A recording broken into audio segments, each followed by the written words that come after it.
Hi, I'm Paul Chrismer, and today I'm going to talk about midlife crisis. We typically think it's a man thing. It's a thing that men go through in their 40s and early 50s. But the truth is, there's lots of women suffering in some fashion through this period in their lives too. And in fact, there's statistical analysis looking at life satisfaction. We tend to start out in our youth as pretty happy people, and then we get lower and lower and lower until we hit this bottom. And then, fortunately, as we mature into the latter part of our life, we get happier again.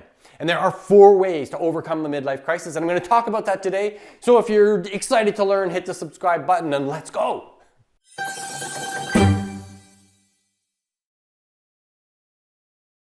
As a coach, public speaker, and best-selling author, I teach topics just like this one all around the world. So stay tuned and I'll give you practical tools that you can use to make both yourself and those around you both happier and more successful. Okay, so what is a midlife crisis? Well, we recognize it often, again, in the stereotypical man.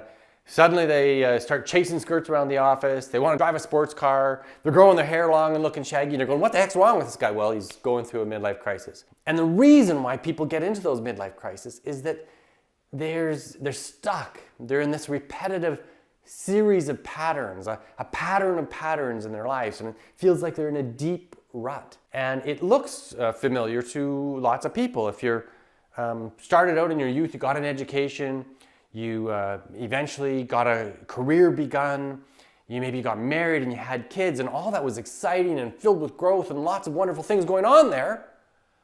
But then it starts getting dull. Your career's been in the same place for a bunch of years. You're still sleeping with the same person next to you every night, and that shouldn't be a bad thing, but sometimes it can be a bit boring. And both you and your partner are more concerned about the kids in your careers than maybe the quality of your love life. Your kids are a challenge, and there's lots and lots of requirements that you do for them. You drive them to sports games, you coach them in the little issues they've got in life, and you're trying to help them get through all their stuff, and your life is busy with stuff that's now in more or less a consistent pattern. Work, family, jobs, your house, everything's kind of got this consistency and sameness to it. And there's nothing, of course, necessarily wrong with any of it, but often our values are out of sync with this. We had youthful dreams when we started out in our young adulthood, and then we find ourselves in this midlife phase where a lot of those dreams, frankly, they started to fade away. If you wanted to be the CEO of your company, well, by now you figured out that you might not be getting there, I'm sorry to say. And maybe you had this idea that you were going to be with a supermodel, and now your spouse, male or female, is like, middle-aged, 30 pounds overweight, and not as exciting as they were when you saw them at 22 years of age. And there's just this sense that the things that you may have wanted for your life and believed could happen may have faded away a little bit. And what that's a reflection of is that your values have maybe shifted a little bit and you don't recognize it yet. So when you see men driving around in their sports cars and chasing skirts and growing their hair long, and they're too old to be doing those things, it's a reflection of them trying to chase after youthful values that they used to have. So an example of how men shift in their midlife is you see them doing all these crazy behaviors that you think are inappropriate. Well, those behaviors are an attempt to go back to the values of their youth. And these are generalizations. They're by no means everybody's values. But young men typically are pursuing wealth. They want to acquire the material things of life. They want to get respect. That's why they're trying to start their career, and they're kind of tough with their friends. And they also have this sense of adventure. And they really have this sense that they have to achieve things to get that respect and to have the sense of accomplishing things in life. And so those are typical young adult male values, and nothing wrong with them. In fact, they're probably quite appropriate for young men. And then men find that they're in this stuck place in their life, and they're not happy, and they kind of at some level realize it, and so they start chasing after some of those same goals that seem to come with those youthful values. But once men make the shift successfully through their midlife crisis, and sadly not every man does this so gracefully, they tend to go to a different set of values, these kind of midlife mature values, which again, as a generalization, are these. They're where men start becoming concerned about legacy, what comes after them, what kind of future are they creating for other people. They become more concerned about their family life, the quality of their relationships within their family. Often men will become more interested in spirituality, and again, you've heard me describe this before. I'm not talking about necessarily religion, but I mean by spirituality a distancing yourself from your own ego. And then men also become concerned about their integrity. Are they living life the way they want to? Are they behaving the way that they mean to behave? That they state outwardly, this is who I am, and then they behave into that. And so men make this midlife shift in values. And it tends to make us a lot happier when we take on the values that are appropriate for our age. Women have an interesting midlife shift as well.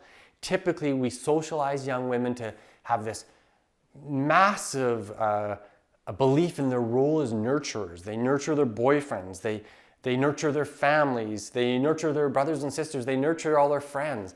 And at the same time, in a kind of a contradictory way, they're feeling this need to be independent and career-driven. And that kind of doesn't always work if you're busy nurturing other people.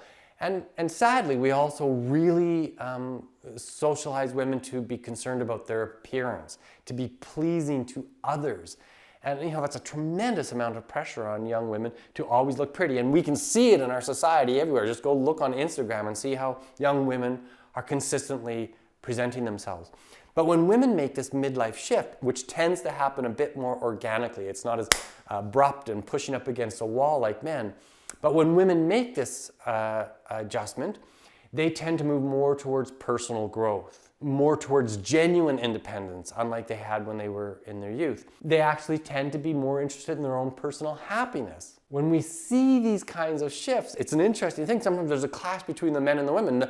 The men are now moving towards spirituality and family connection and this idea of legacy, and the women are saying, oh, that's really nice, honey, but I'm going out to a personal growth class tonight and I'm really interested in my happiness, so I'm going to go on a hike with my girlfriends. Can be tricky time to navigate. So getting clear about our values, and then David's going to include a link to a values video I've created once before, and you can go do an online values survey on my website and figure out what your own values are. It's a very powerful exercise. So that's one way to overcome midlife crisis, is getting your values sorted out. The second way is to create change. The big thing about our midlife angst is that there's too much in our life that's the same. And really, very minor changes can make a big difference. If you can afford it, renovating a house, vacationing someplace new, because a lot of people in midlife, they're vacationing to the same place every year. Do things that are new. Join a club, learn a new sport. And that's related to the third way of changing in your midlife and overcoming the midlife crisis, is to be invested in personal growth.